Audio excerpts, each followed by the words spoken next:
Morning mga kamigo. Ginawa tayong tortang talong na may salmon. Ito. So ngayon mga kamigo, ito na po yung salmon. Hinuhog natin na may sibuyas, black pepper, lagyan ko na string beans.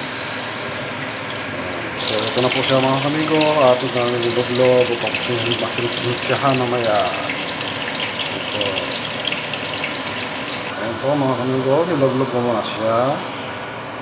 Nilog-log ko muna siya. Nilog-log. Lagyan na sa taas. Dip. Tapos mga kamigo, ilagay na po siya dito sa kawali.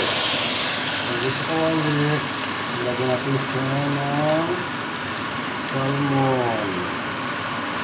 Ayan po, very easy.